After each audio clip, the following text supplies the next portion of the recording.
age has its own peculiar scenes, and sporting events are no exception. But motorsport is a unique blend of sight and sound, so much so that a silent film of a motor racing event arouses interest in a rather academic way, whereas noise, with its symbolism of power, by itself invokes the strongest emotions. There are few living today who can recall the throaty rumble of the cars before World War I, but many had the opportunity of hearing again the bellowing blasts of sound made by the pre-World War II giants, when Mercedes-Benz brought their 1937 and 1939 Grand Prix cars for demonstration at Oulton Park in 1958.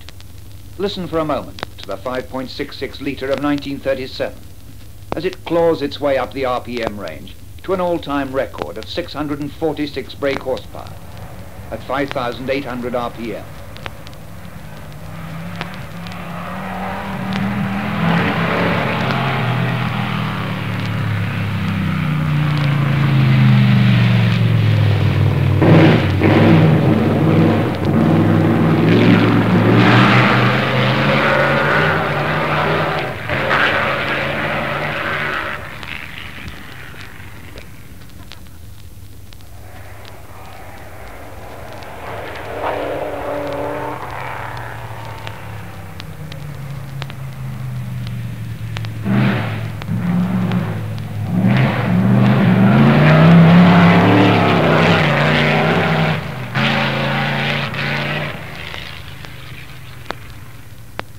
And then here is the V12 3 litre of 1939, as the driver changes between the 5 forward speeds to keep the engine revolutions between 6 and 8,000 RPM, so as to make the best of a potential 500 brake horsepower.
For the first 3 seasons of post-war racing, 1.5 litre cars dominated the scene, and Alfa Romeo combined 8 cylinders and high-pressure supercharge to give a really distinctive note, as you can hear now amongst a group of other cars.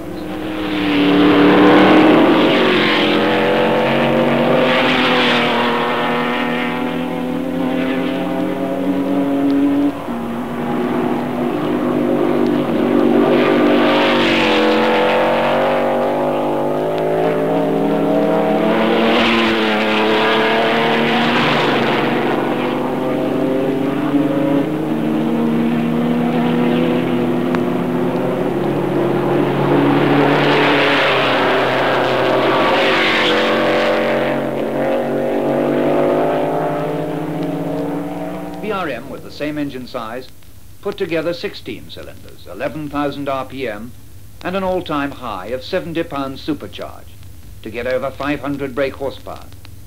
And this was a combination sonically rivaling, if with a rather hysteric style, even the 1939 cars, to live in the memory like this.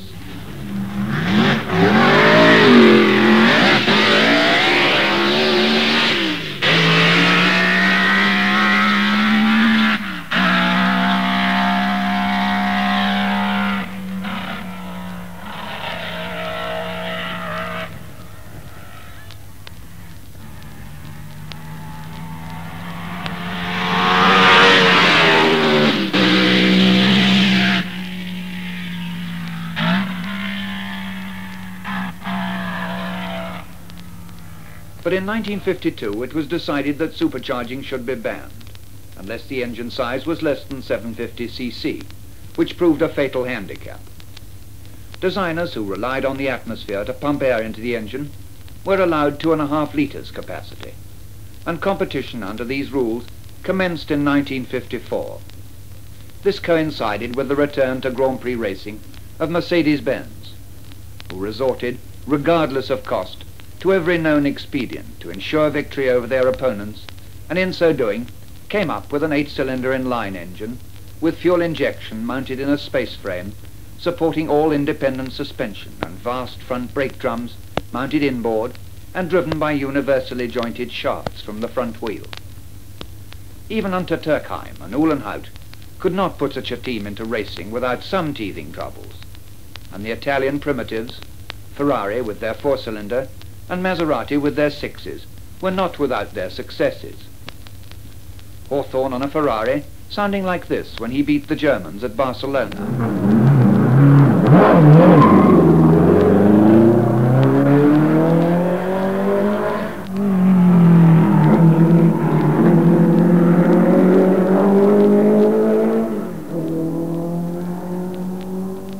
On the Maserati delighted the Italians on their home ground at Monza as he pushed his way into the lead before retiring within sight of victory.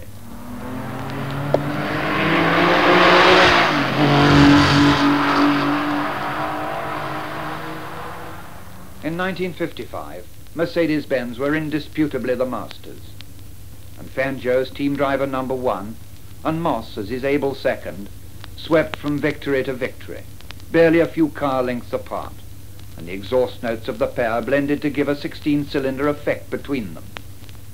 Their formation was particularly tight at Aintree, when Stirling Moss beat Fangio to win the British Grand Prix, the first time a British driver had done so.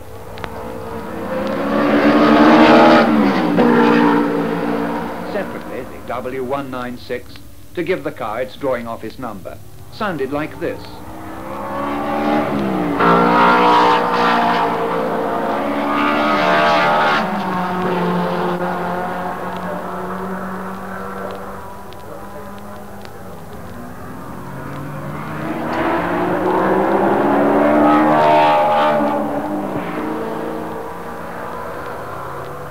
The 8 cylinders coupled with the high RPM, making a distinct contrast in note with the 4-cylinder van wall, running for the first time up to the full limit of 2.5 litres. Or the Connaught, which right at the end of the year staggered the racing world by winning the Syracuse Grand Prix, the first win by a British car in a major event since Seagrave's victory in 1923 at Tours.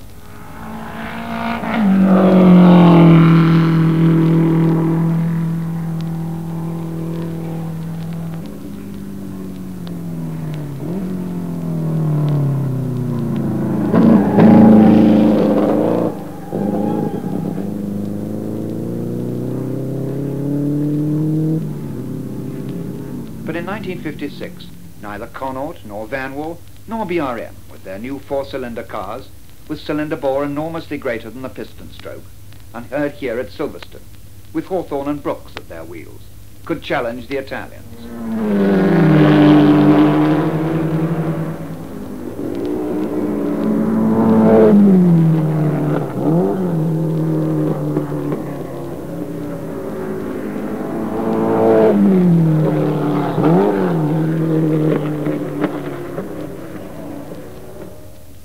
Ferrari took over the V8 cars, with which Lancia had been somewhat unsuccessful in 1954 and 1955, and aided by their traditional expertise and the driving ability of Fangio, changed them into the fastest cars of the year, as they delighted their supporters with a noise like this.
Mercedes-Benz, having won the World Championship for 2 years running, retired before making it a hat-trick, and Maserati, with their well-tried cars, were the only serious challengers to Ferrari with his taken-over types. The Gordini, despite a nice-looking 8-cylinder inline engine, never getting a start from the front row of the grid.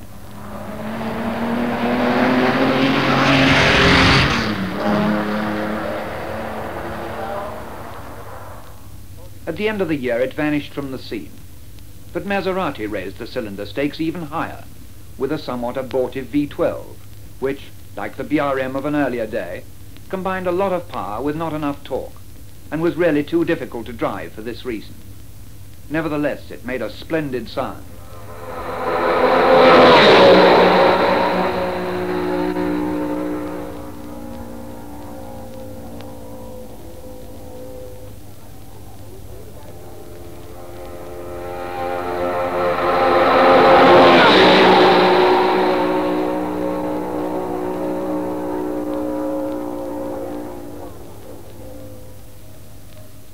Ferrari, by contrast, went into the opposite direction and replaced their Lancia-designed V8 with some Maranello-designed and made V6s, a configuration unique in the racing world, giving a really distinctive exhaust note. And here it is.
Despite their failure with the V12, Maserati were far from a spent force.